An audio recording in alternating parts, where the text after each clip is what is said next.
For USCFootball.com, I'm Keely Eure here with Shotgun Spratling for instant analysis of USC's 7th practice of its 2021 fall camp. And Shotgun, today was kind of I'm calling it a sandwich day because we saw full pads yesterday. We're going to see full pads tomorrow in the Coliseum for USC's first scrimmage. But today was a no pads day, and that's partially due to the NCAA acclimatization period. Yeah, on the 7th day, the Lord rested, and on the 7th day for USC, a little bit of light work day for them because the NCAA does not allow back-to-back full contact practice periods or practices. So tomorrow there will be in the Coliseum scrimmaging. So after having their first full pad practice yesterday, they're not going to be able to go 3 days in a row. The NCAA will not allow that. They would be in trouble. That would not be good for USC. So light work today, no competitive periods at all. So I think they could have done some more things there if they really wanted to, but it was basically a walkthrough. It was like a Friday walkthrough to get you prepared for a Saturday game, kind of getting in that routine that Clay Helton likes to do in the fall where, Friday's going to be a little bit light. Saturday we're going to go to work and try to,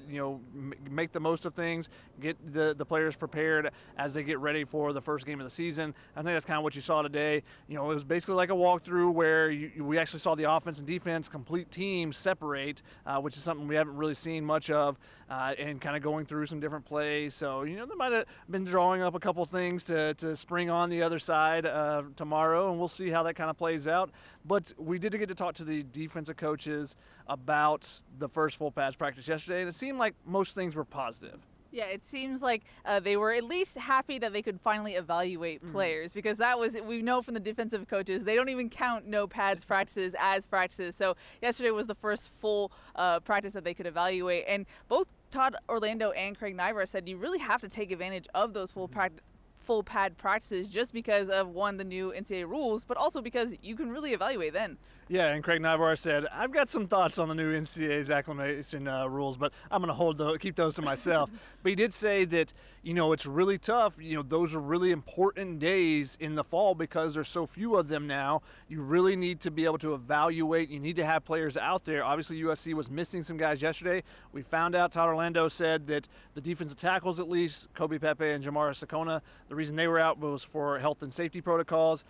So we've seen some guys missing. Casey Collier out another day. We also saw Brett Nealon and Liam Douglas on the offensive line were not there today as well. So, some players not being there makes you wonder if there is a COVID outbreak or if it's kind of moving through the team or something like that, with Drake Jackson having it previously. And they're trying to get guys out there because of how important those full pad practices are. And tomorrow's scrimmage will be really big in evaluating, several positions. And defensive tackle is one of those. And one guy that's really stepped forward, Vic Soto said, and I think Todd Orlando said as well, is Stanley Ta'afu, because he's getting a ton of reps right now with those other guys not being there. And also, Ismail Shafshir was not at practice today, even though he's not been a full participant. He was not there at all today. So Stanley Ta'afu is taking advantage, and that's what you have to do. When someone else is out, you got to step up and be like, all right, I get some more reps. Let me make the most of them. Mm-hmm. And because Drake Jackson was back, it was funny. He was actually one of the 2 players in shoulder pads because he is still going through acclimatization. It sounds like he probably won't be full go for tomorrow if I do the math right, as far as scrimmaging. But how do you see USC's defense handling having both Drake Jackson and Corey Foreman?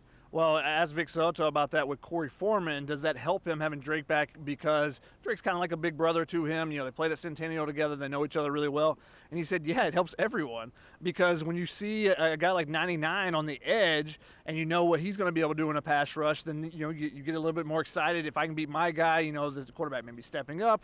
So I think having Drake Jackson back only helps the entire defense, including that defensive line that he's going to be rushing beside. Mm-hmm. And Vic also said that Corey Foreman's improving every day, which is something that the coaches kind of put the brakes on in our first media availability, saying, hey, he's only a freshman. We're trying not to overload him, but it seems like he's making good progress. And similar to Stanley Ta'afu, he's getting a ton of reps right now with some guys out. They're pretty limited on the defensive line right now, but Vic said, hey, it's kind of like a game. We're not going to play the entire roster during a game, so, if a guy can go out there and make some plays, this is an opportunity for them to show us that they can do that.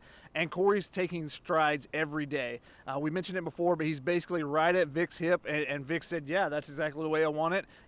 So he can be learning conceptually what's going on in plays, and he can be describing exactly how things are going, but he's taking strides every day. He's got some catch-up because he wasn't here in the spring like some of the other freshmen were. So for him to be an impact guy, for him to be able to earn some of that playing time, he's got to continue to make those strides, and he's doing it so far. Full pads, he's one of the guys, and Vic mentioned this, the biggest thing to take away from full pads for him was my guys like to run and hit. And he said that when he first got here, he said it wasn't quite the same. He didn't really elaborate on that, and he kind of said he wasn't going to elaborate, but he said that they like to go and hit now, and I think that that's something we heard from the offensive line yesterday too, that they are really, Clay McGuire's really preaching wanting to go and hit somebody, and so, those two coaches going back and forth, you're seeing a lot more violence and a lot more impact between those offensive and defensive lines going back and forth in practice right now. Yeah, we heard that from Vic and Todd Orlando. Todd Orlando said in the first couple of games, guys were just trying to push guys out of bounds, and he's like, they're not afraid to run and hit now. So I think the defense is really going for that run and hit style of play. And I think Socha said the whole defense likes to hit, not just his guys. So I knew that would be music to USC fans' ears. So, but another guy that stood out in interviews, or his name at least popped out, was Josh Jackson, a guy who switched from wide receiver to defensive back from fall to spring, That's a guy who usually, if you make that jump, it kind of doesn't always work out, but he's been showing out in practice. Yeah, and I talked to Deandre Williams, and one of the things he said about Josh Jackson is that, if you're a wide receiver, maybe sometimes you're the fifth option in a route, and you can take that play off a little bit.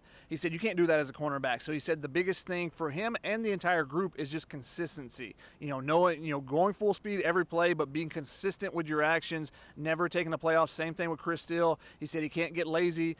He's got to be consistent in his action, whether it's the first play of the game, the 60th play, first game of the season, game of the season. You just be consistent on every single rep. And he said that's a big area where Chris Steele has taken a step forward, and the entire group. He said that's been the biggest thing from the spring to the fall now is just the consistency of that group.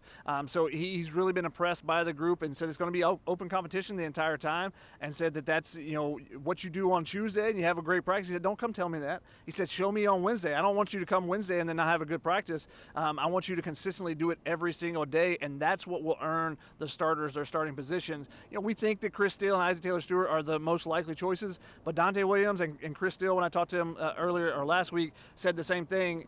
Yeah, nothing's set in stone right now. You got to earn your keep every day. Mm-hmm.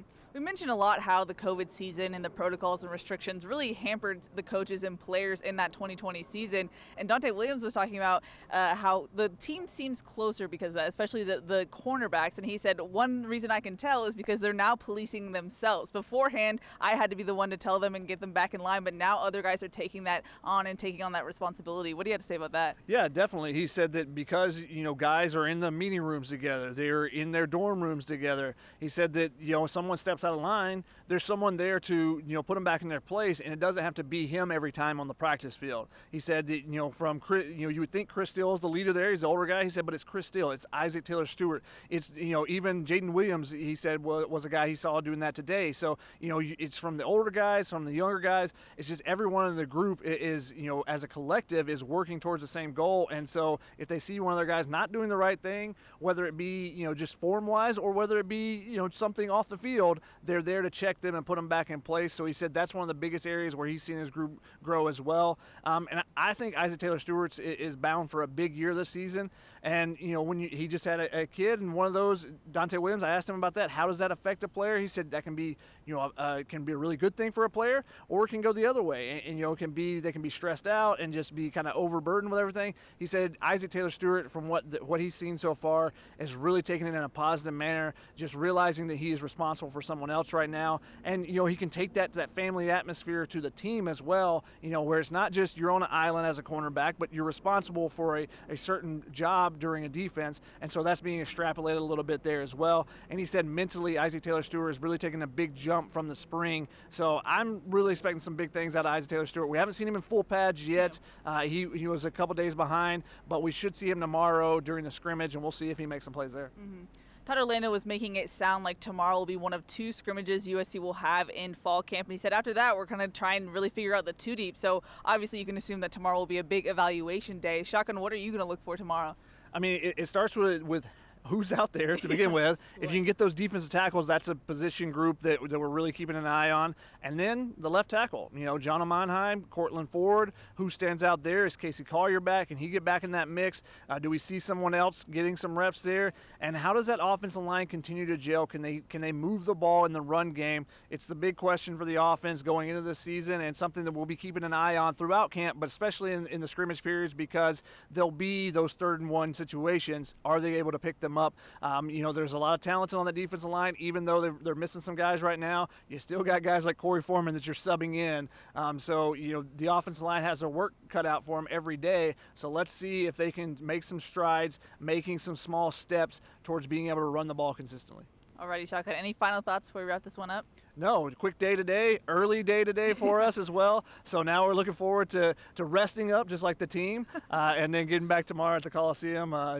Get your rest in, Keely. It could be a big day. I mean, it's so physically exhausting to be a reporter, but yes. Alrighty, that's going to wrap it up for USC's 7th practice of its fall camp. For Shotgun Spratling, I'm Keely Eure. For more, check out uscfootball.com.